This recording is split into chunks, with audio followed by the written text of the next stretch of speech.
This morning, Labor leapfrogs ahead of One Nation in new polling as the coalition takes another hit. Shocking CCTV released in the search for 4 armed men after a horrifying Sydney home invasion. A 23-year-old man in custody after a woman was found dead on the Gold Coast. And they're at it again. Teen hoons in WA terrorise local sports fields. That's all coming up on the Sunrise Early News. Live across Australia, this is Sunrise Early News. Good morning. Fresh polling this morning has revealed One Nation's popularity has taken a hit. News poll shows Labor's popularity has risen by 3% to reach 33%, while One Nation's has fallen 2 points to 29%. The new figures also showed a boost for Anthony Albanese as preferred Prime Minister, overtaking Pauline Hanson once more as her figures dropped by 2%. Hanson's comments around a monoculture and unpaid parental leave are being cited as key factors in her and her party's recent decline. Police have released fresh CCTV in hopes of identifying a group of men believed to be involved in a horrifying home invasion in Sydney's southwest earlier this month. It's alleged a 23-year-old man had his hand severed after a group of 4 masked men armed with long bladed weapons forced their way into the Greenacre home, demanding cash before escaping in an SUV. 4 other occupants in the Banksia Avenue home at the time were thankfully uninjured. Police are now appealing for assistance in locating the men believed to be in their early 20s.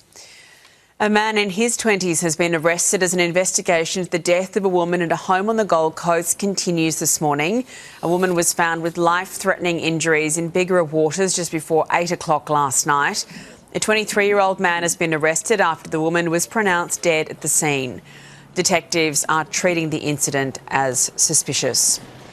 Teenage hoons have been terrorising an oval south of Perth, tearing up the grass even while sports are being played. Locals say they've been threatened and are now too afraid to leave their children at weekend sport.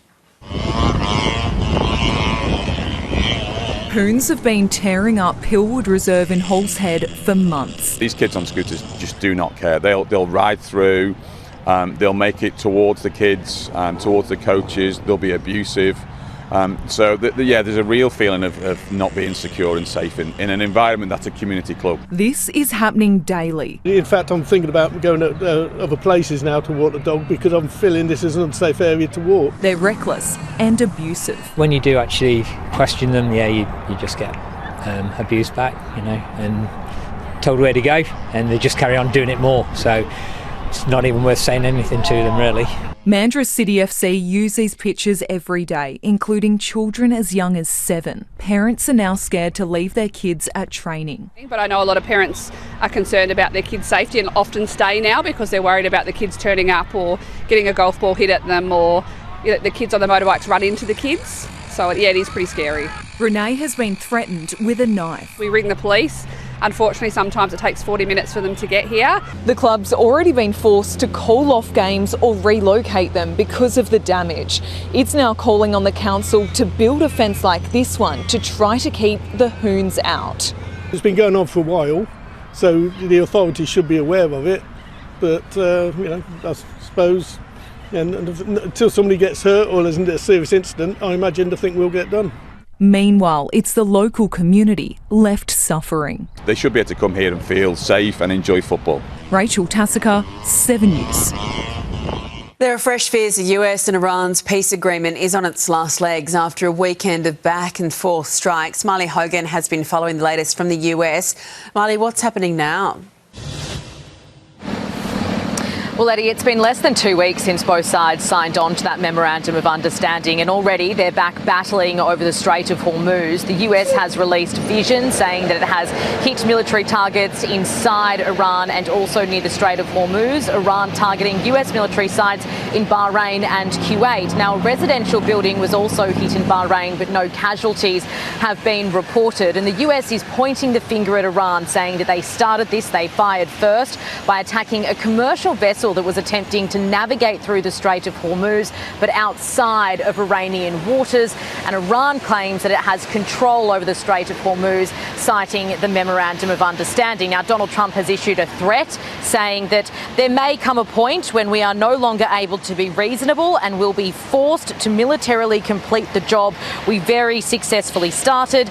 If that happens, the Islamic Republic of Iran will no longer exist. Now, when those negotiations were happening face to face, one of the key elements to come out of that is that better communication channels had been set up to de-escalate situations just like this. Now, that promise is being tested, Eddie. Thank you so much, Miley. Pioneering cancer researcher Professor Richard Scolyer will next month be honoured at a state funeral after the 59-year-old lost his battle with glioblastoma earlier this month. The life of the former Australian of the Year is being commemorated on July 13 at the Sydney Opera House. Limited free tickets for the state memorial service will be made available to the general public at 9 o'clock this morning. Professor Scolyer is survived by his wife Katie and their children Lucy, Matt and Emily. We're checking Monday's weather for you now. Brisbane, shower or 2 and 21 degrees. Sydney, shower or 2 and 20. Canberra, showers and 15. Melbourne, shower or 2 and 16. Hobart, mostly sunny, 15 degrees. Adelaide, showers and 18. Perth, 18 degrees, bit of rain around. Darwin, mostly sunny, 31 degrees. Well, still to come on the Sunrise Early News, tragedy strikes France as a skydiving plane crash kills 11 on board. And the race against time for victims trapped in the rubble from Venezuela's earthquake. That's next on the Sunrise Early News.